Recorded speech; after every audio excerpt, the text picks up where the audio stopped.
Welcome, everybody. Welcome back to episode 154 of Two Chaps, Many Cultures, the show about the business of culture and how culture affects our business. And today we're going to talk about the innovative power of a multicultural mindset. Wow, that's a mouthful. And we'll unpack it. We'll take it out of our mouths piece by piece, bite by bite.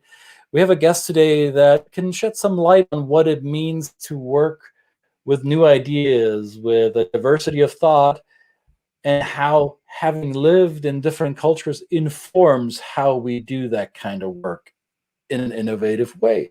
Stick around.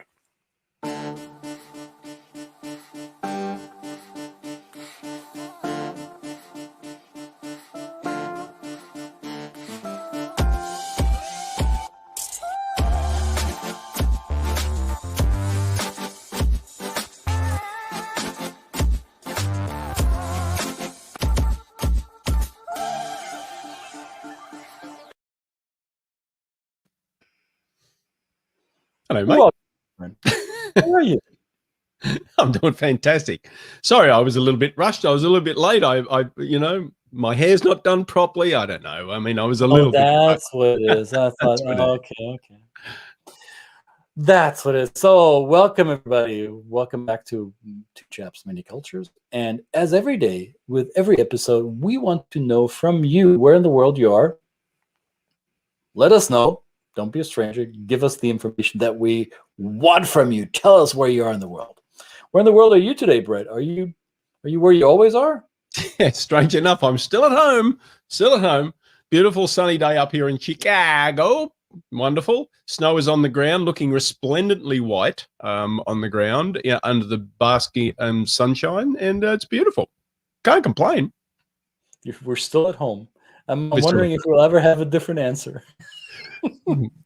Soon, hopefully. All right. But we have somebody with us here today who is joining us from home too, right? But who's been around the block a few times. And when we discussed having him on, he brought in the word of innovation. And while I sometimes have a knee-jerk response, innovation, yeah, that means different things to different people. Yes, thanks, Eric. Thanks for reminding us that that's not nice.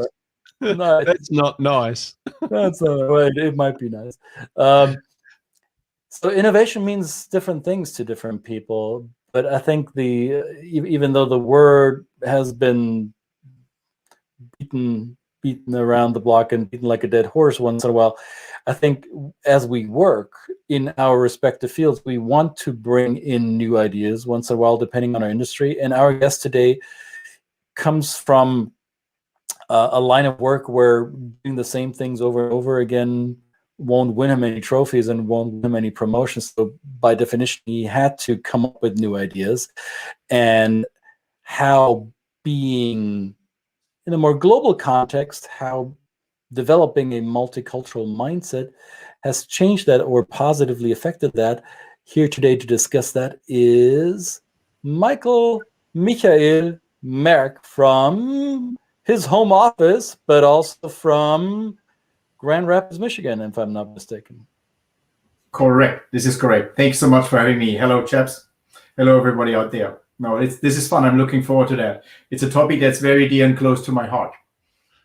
How is it close to your heart? What made being a global professional important to you?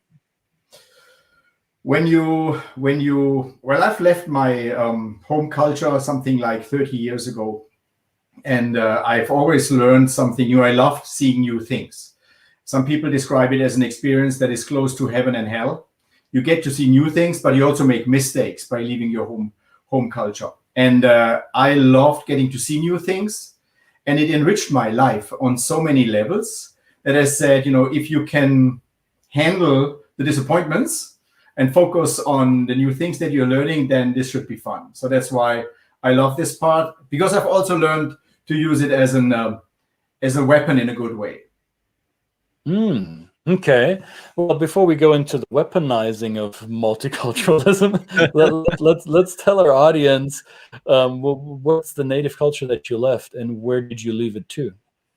So, a quick introduction for me. I'm 55 years old.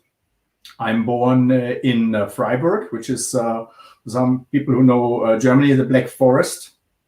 There, the southwestern part of Germany. My wife's from Nuremberg, on the other side of south of Germany, and we have lived for 3 years in France, which is where our son Maximilian was born, who is now 15 years old. Yeah, and within these the last or the 30 years of my career, I've been really inspired by this importance that culture has in communications and the marketing roles that I had, the projects that I solved, being immersed in those cultures, and that has made a difference for me. At the moment, I'm working at DesignWorks, which is a human-centered design consultancy here in Grand Rapids, West Michigan.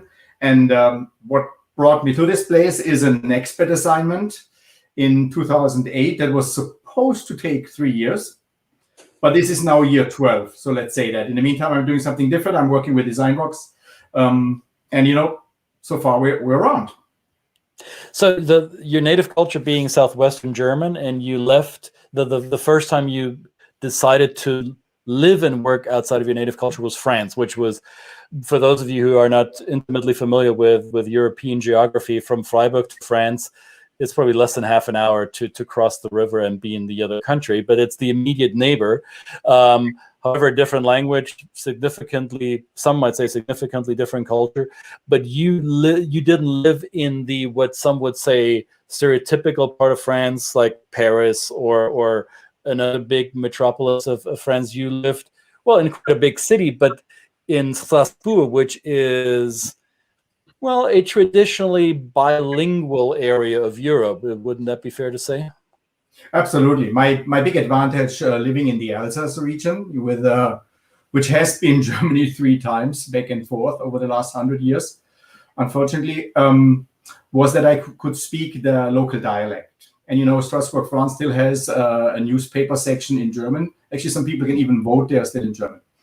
And so that was a bit of an advantage with the older population. But I was working there for an American company, and my role was to help the French and international team to connect more with the people in Grand Rapids in West Michigan. And we can debate how close West Michigan is to the United States as a culture, but that's a whole other, I think, podcast. All right. So the U.S. company that brought you to the U.S. was also the company that you worked for in Strasbourg. Yes. Okay, good. Yeah. And when we know, I was, I think, the first German who crossed the River Rhine in that company. So technically, Germans and French folks in that area cross the bridge once a day or a lot of times. But at that time, it was a big move because I also moved on a local contract. Mm-hmm. Again, for those of you not intimately familiar with that part of Europe, I think what makes Strasbourg or the Alsace-Lorraine region quite unique in a cultural context is that it's been bounced back and forth between France and Germany like a ping pong ball, and it's bilingual. And as you drive into Strasbourg today from the German side, you'll cross the River Rhine. There's multiple bridges, so they're connecting well. Let's start out with that. And there's a commuter public train system, like a light rail system that you would typically find within cities as the public transport system. And that train crosses the river and the border multiple times a day. The train is called Le Européen, or the European, and it is quite common for people who hold different passport nationalities to cross that border as they please. It's one of the most European things you'll see going and driving through Europe. The city of Strasbourg is not only one of the seats of the European Parliament, it is also, I would argue, one of the poster child cities for European integration. Wouldn't you say so, Michael? Yes, absolutely. Absolutely. And you can have, it's a great place to live. I think it's one of the healthiest places, or people grow the oldest in that area in France. And I enjoyed specifically to have, fresh croissant in the morning and a German pretzel or bread in the evening. So I think taking the best from both cultures at one place, where can you do that? And notice that he didn't talk about the wine and the beer, so I'm waiting for that to happen. But I guess that's the weaponizing of multiculturalism. You mentioned that. How did you turn that? And you said weapon, but I guess you mean making it into a tool that can help you win or succeed, right? It's really two things. The first thing is really to understand or connect with a different culture. If you are from a different culture, if you've once left your bowl, if you had a chance to look from the outside in your bowl, you can empathize with people much better.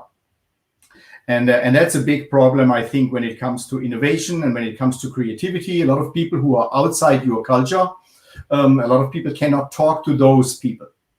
And having had that experience multiple times made it easier for me to connect with people from a number of cultures, especially when it comes to marketing and communication, when you have to come up with new ideas, with naming concepts, or communicate on different levels. That was a very powerful tool, which is why I was using the word weapon. Mm-hmm. Mm. And I want to acknowledge that our friend who's chilling on the beach in Naples apparently is familiar with that area. He lived in Colmar, which is also in the Alsace region. Thanks for sharing, Eric. So, Michael, you work in communication. That is a field that may be familiar to some of us or those of you watching, but it may also be quite a fuzzy field. What does that mean, communication? Did you communicate with people? Did you facilitate communication within the company? Did you represent the company outwardly? Was it both, or had it to do with selling? What is it you do? I've done both. I've been around the office furniture industry for over 30 years or something like that, and I've started with product marketing. So marketing communication, coming up with names for chairs or campaigns or sales tools for an international audience. You target customers here, but then I moved to because I always believe that a brand is built from the inside out. I always had internal communication responsibility, and I explored the idea of the corporate communication section, and I really fell in love with that because it's built on reputation management and creating an aligning with all your audiences that are surrounding you, because those audiences are not living in silos anymore. They are connecting with each other. You have employees being shareholders, customers being your neighbors, and that's why I really enjoyed also being so multicultural, that you can really empathize with the different user groups that are surrounding an organization. So back to your question, that's corporate communication. Communicating with any audience is really something I'm very passionate about. And having the ability to empathize with some of those groups helped me a lot. Mm. I have a quick question. Well, I have two questions. The first one is very important, of course, and you said you come from the Black Forest area of Germany. Is that where the cake is from? Can you do a really good Black Forest cake? It's very hard to make with the ingredients that we have at hand here. Right. But I agree with you, it's one of my favorite cakes. Yeah. Yes. Mine too. Yeah, I love it. The second question is probably be a pretty big question, but when we've only just met, but when I was kind of looking at some of your work and thinking about innovation, as Christian said in the introduction, and we talk a lot about with our clients that maybe the experience of doing business cross-culturally gives you an internal, as you said, a superpower and something you can weaponize. But is it that you become innovative because of your cross-cultural experience, or is it that you are able to recognize the innovation that can come from different mindsets that exist in different cultures, or is it a combination of both? It's really both. It's really both. Again, I think it's two things. The one thing is being able to connect with the different cultures out there to make sure you build a bridge into those. And the next kind of IQ is to immerse yourself in that culture, yeah, and then learn from that culture and bring it back into another culture. Yeah, that's, I think we all know the McDonald's example, you know, where how they are really successful in bringing their concept into a different market. Like there's no beef in an Indian burger, for example. We all know that, and you'll be surprised how great the ciabatta burger is, or the Croque Monsieur in McDonald's. You'll be surprised as an American. But when you companies that do that very well is a company like IKEA, I think, you know, because they understand living on a local level, and they bring some of those ideas into other areas, into other cultures. Yeah, and that is, I think that's a masterpiece, and that is hopefully the answer to your question. That this ability that you have not just to work with an international range of designers and experts, but that you're also able to bring ideas from one area into another one. I can give you an example of something that I've experienced personally when I had the project to create a communication concept for a canteen, a cafeteria of a company here in Grand Rapids. And the company wanted to be not just perceived more globally, but they wanted to make everybody feel welcome. In an American canteen, that's a hard thing to do, you would think. But, you know, if you think about how all those visitors think about food, yeah, and because they don't have cubicle lunches in mind. They don't, you know, locals at that time were taking their food back into the cubicle. But the idea was to, wait a minute, if we name this thing a little differently and we reflect more what global visitors would do here, then this would resonate with local people and would help international people to feel much more welcome. Little things like the name, it was called, they're not a canteen, it was called a work cafe with an accent. So that creates an expectation. But then you also have different offerings. You see the chef with a hat, not to play up the stereotype, but also there's an apron and things like that. And you see on a wall all the different, you know, habits that encourage you to pick first who you eat with before you pick what you eat. So, and you know, and I love language as a key into culture, but food is a very visible way to understand a culture or what's important to a culture. Just think about Italian cuisine. It's so basic, you know, but wonderful. And once you use those elements and traits, because you understand and lived in those cultures, or you know people who know that, and you can bring that to a place where inclusion, diversity, or global approach is welcome, then that rocks. So yeah, this often happens when, so just a quick comment, it often happens when I'm working here in the US and we have people come from cultures that practice that, and they have this question about why do people a lot of times go back to their cubicle and not eat with everybody, and because this is the place where they actually, the water cooler talk, for want of a better word, is really the place where they learn a lot about the context of the business they're doing. So, sorry, Christian. Sorry. No. This is and I think Christina says it well. Globalization. I think that's the right thing, because, you know, globalization has a very negative image, unfortunately. I think because, you know, I mean, nobody wants to have global food. I mean, there could be nothing worse than global food. You don't want to eat the same thing. You don't want to blend. You want the different experiences, but they all, as a whole, are creating this local experience that you say, yeah, I have access to all those things, and I can immerse myself into them depending on what I'm looking for. Yeah. But just one last thing on the global part and how culture sometimes clash. The team I was working with in Strasbourg, we had this deal over the lunch break. You know, I mean, we Germans always have business, and they said, you know, we're not going to talk business over lunch. If you want to sit with us at the table, we're not gonna talk business, and we're gonna speak French. That was so helpful. So when you designed that global cafe or work cafe, not the canteen, not the cafeteria, what was there? How long did it take to come up with a decision on the design?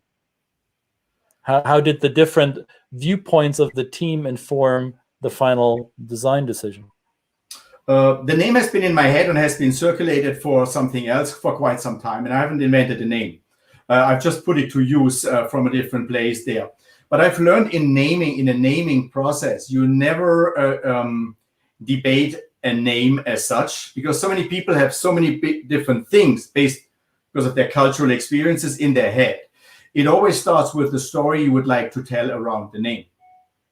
And if you want to tell a story about inclusion, about a place where you first pick who you want to eat with versus what you eat, then you agree, starting with the management team, agree on the story and what is important in that story, and then you see what name matches that best. That's a human-centric design approach. When you help the audience to be part of that. The place where I work is we always put people first with what we create together, and that's to the process. That's really what we've done. We said, what story do you want to tell? You give them 3 different stories, and then as a team you rally behind that, and then you have a platform to come up what name does it best. And when I suggested the Work Cafe name, it was like, we're doing that. Okay. So your career, much of your career was in office furniture, or in furniture that is used in, let's say, common spaces, whether it be work or adjacent to work activities. Would you say there are significant differences in how workspaces are designed and put together dependent on culture? Absolutely. I actually had to produce a book about 15 years ago about how people work differently in Europe, in different cultures. It's fascinating. I always wondered, why can't you at the time why can't you get a great cappuccino or espresso in an Italian office? Because they didn't want to have that conversation with you in the office. They wanted to go and leave it. I mean, the world has changed a little bit. We don't have that much time, but still, certain cultures use different places for different things. So you mean the German office would have, or the American office would have, the fancy Lavazza or Jura espresso cappuccino machine in the cafeteria, so you could have access to it during the time you spend in the office. In the Italian office, they wouldn't do that. Say, what, I got a coffee bar down at the corner of the street. I want to go outside, smoke a cigarette, or maybe not, but have my coffee and be away from the office. 2 different expectations of behavior. Right? Yeah, and you need to understand there are also regulatory elements here. A German office has, every employee has the right to see daylight. So that creates a whole different footprint. Like an office in the UK looks completely different than one in the US. So different regulations. Because of that, some places look differently.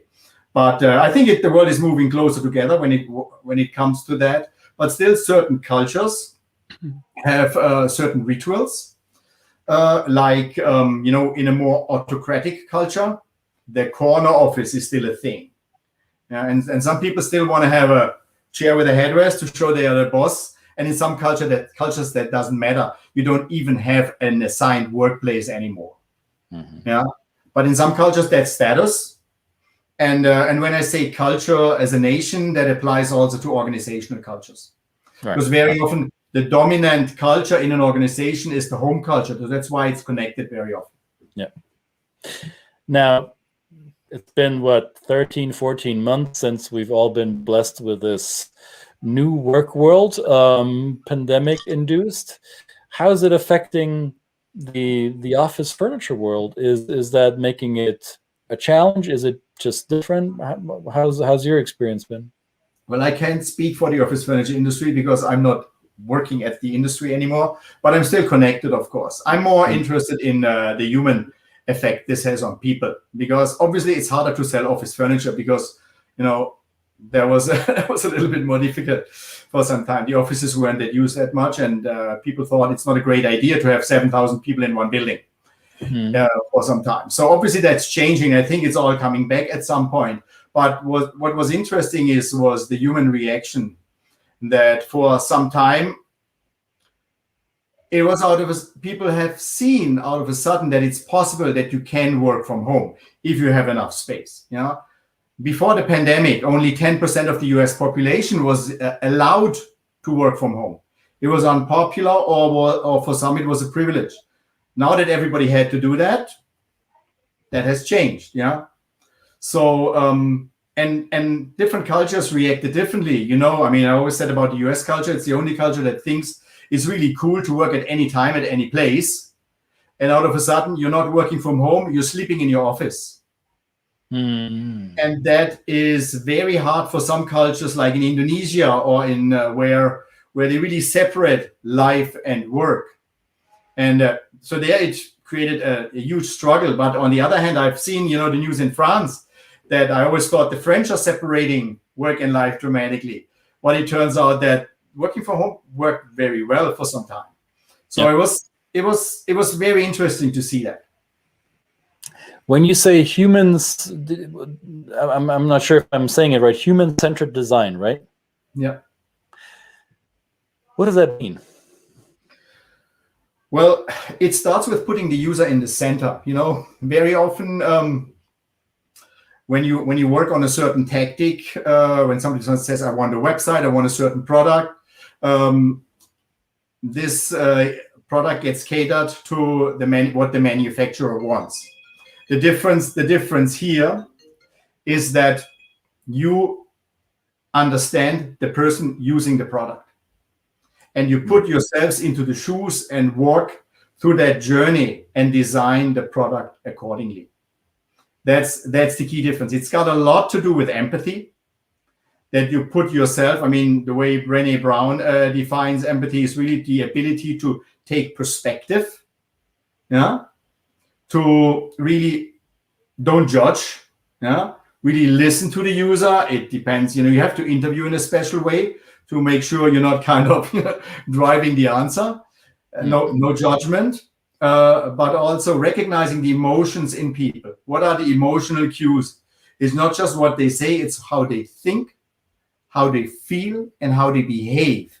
And that information, those insights, are so valuable to design something based on the needs of humans, of people.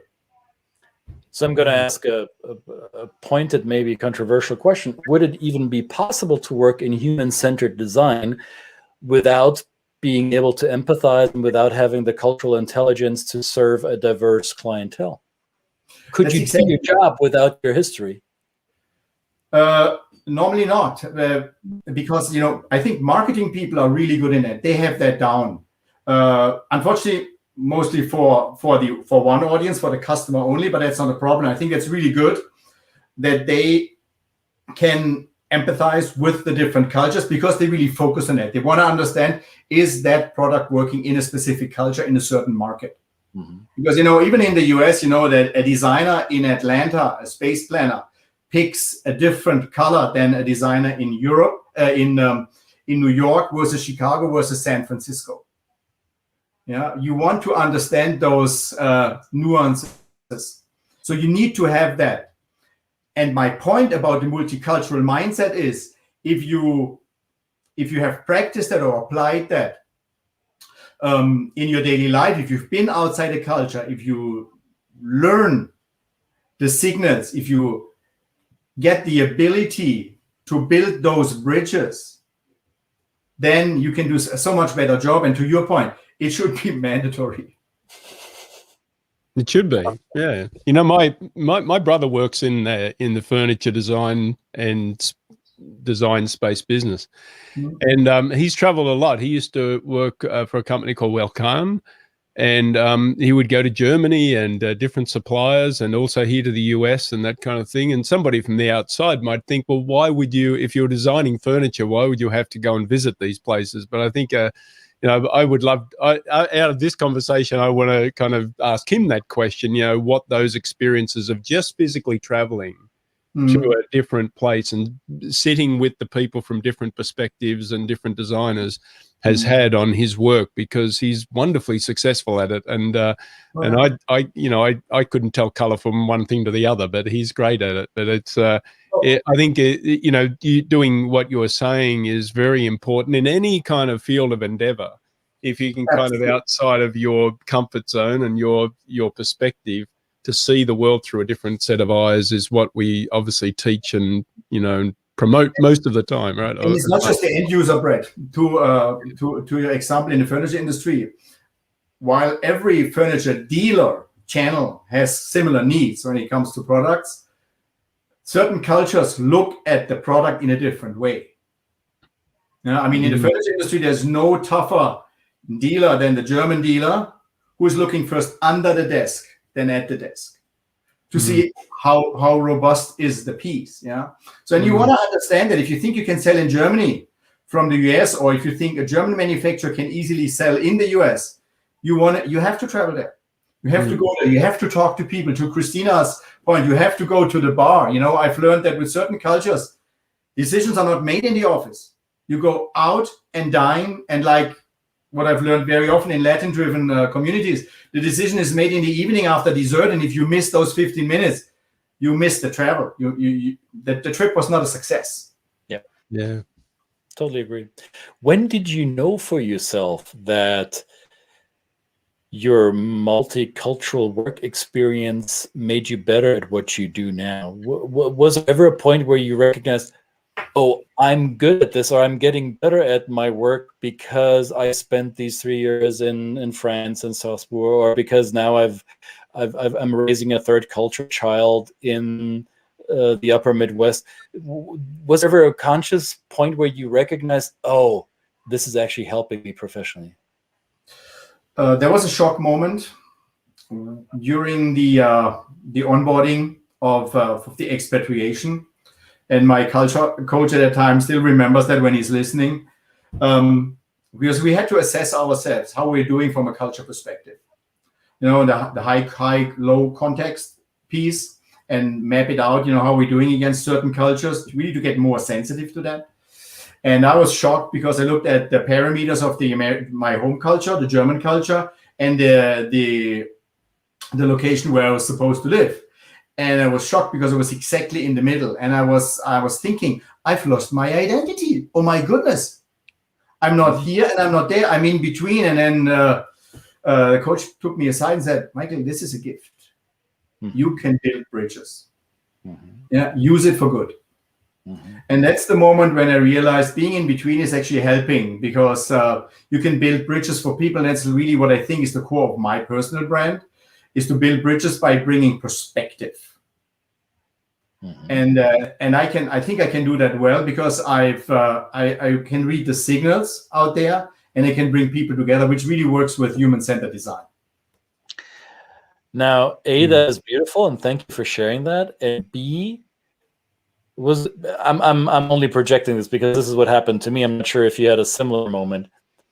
When you recognize that your behaviors have shifted over time because you lived outside of your native culture for a certain period, and then you bounce back into your native culture and you're confronted with the behavioral preferences of home, and maybe you're confronted with your past self a little bit, and you recognize that today you're like this, as you said, in the middle, and now you're going back to this where you have been in the past. Was there ever a moment where you judged your old self or your compatriots for not having developed a behavioral flexibility? Yeah, again, this is the challenge in not judging on this empathy journey. Yes, you know, I would compare to the 7 phases of mourning. Yeah, you're leaving your culture. You're really happy to see something new. You're starting to miss it. Yeah, you get angry to the place where you are because something is not working. You get angry to where you're coming from because, you know, why are you guys not getting that? Because you've seen something new that's really working. And then why are the Germans not getting that? This is working here so much. And then you see something in the country where you are, and in your home country, it's really working well. So I think you're going through phases. Yeah, and you have to relax again, because it's like the heaven and hell thing. In general, you're learning more. It is richer, and that's what I come back to. Yeah, that sense of mourning is something that's really confronting when I bring that up with clients. When you tell them that, you know, you can actually experience the very same feelings as you do when you physically lose another person, and they kind of look at you quizzically because they can't understand and connect the two. And what I say to them is that And what we all say, I guess, is that you are actually losing your own identity. Is this process subconsciously of losing who you were, and that becomes an experience that is quite confronting. Although, you know, on the other side of it is quite freeing, but there is this sense of, well, I'm kind of losing an identity that I used to look at the mirror and be so confident in knowing and understanding and being accustomed to, that it's so different. Well, I'm an optimist, and so I think I just worry a lot. How do you do that? An optimist that worries a lot. That's a bit of a... I stole that quote. It's Madeleine Albright. She said that. No, I mean, you get a new identity, because the only constant in life is change. You're learning new experiences every day, and they define you. The closest to a category where I would get today is, I would say I'm a global citizen. But I think being global is not a negative thing. You know, being a German with a green card and a German passport gives me the opportunity to work tomorrow in 180 countries. Yeah, and we're not sure if we want to stay here for forever. Yeah, if I can pick the place where I will die, it's not going to be here. It's at a different place, because I want to see different things at some point, as much as we like to be around. But you know what? Again, once you left your home place and you have a good experience, it is you want, if you do this, you want at least it in an international or in a diverse capacity. Well, here's one thing that you may or may not know about Michael, but his son plays soccer, or as we say, football, and apparently he's doing well. So if you ever follow Michael on social media, you will see a lot of posts about his son playing soccer. Maybe as soon as your son gets a contract with one of the European teams, you might be forced to move anyway. I don't know. You know, we've been very clear with him. If you want to play soccer, I want to take it serious, pick a place in Europe, and we go there. But it's interesting, because he is born in France. He is for more than 10 years in the US, and he has a German passport. I said, buddy, which team would you pick? Yeah, I'm not commenting on that publicly. Yeah. And I think the three of us are in the same situation. We all three of us raise children with a third cultural identity, and I think that also as parents of third culture kids, that adds to this multicultural angle, or that adds another angle to our multicultural identity, doesn't it? Yes, and that's back to your question, Brad. You know, I mean, do you regret things, or you know, when it comes to the ups and downs? When I realized that the default language of my son is not my father's language, that was a very shaking moment. You know, when I was holding my son in a pool, I think it was in the beach in the ocean, and he was, don't let me go, don't let me go. And he said that from the bottom of his heart in English. I was kind of thought, okay, yep, I guess the default culture is English. So do I regret that? No. Yeah, because we are raising him with an open mind, traveling as much as we can at the moment, mostly to soccer spots, but hopefully again, you know, internationally again. So to see the family and to see new things. Because at some day, as a third culture kid, he's going to pick a place where he wants to live. Likely not where we are. It's different. Yeah, and how does Mum feel about that? You know, this is a discussion we have in our household. It's like, well, Emily's got three citizenships, and yeah, she can go to school in any country. Now, are we going to follow her? Or does she want us to? I mean, there's some early conversations. That's where multicultural mindset is not helpful, because you know, if his both grandmothers are watching now, they'd say, "Well, you took away our only grandchild." Yeah, that's the challenge sometimes. You said something in the beginning that I want to conclude with here today, because it may throw another point of view into the conversation on being a guest, so to say, or being an outsider that has become an insider here in the US. And this is what the three of us have in common. None of us three were born here, but we choose to live here in the United States.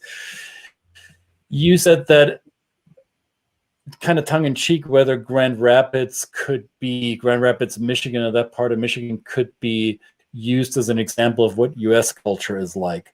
I've been to that part of Michigan. I don't know it intimately well. So when you talk that way about Western Michigan or Southwestern Michigan, what do you mean by that? Well, or for those of our viewers who are not familiar with the regionality of U.S. culture, how is Michigan or how is Grand Rapids representative of the U.S. or how is it not?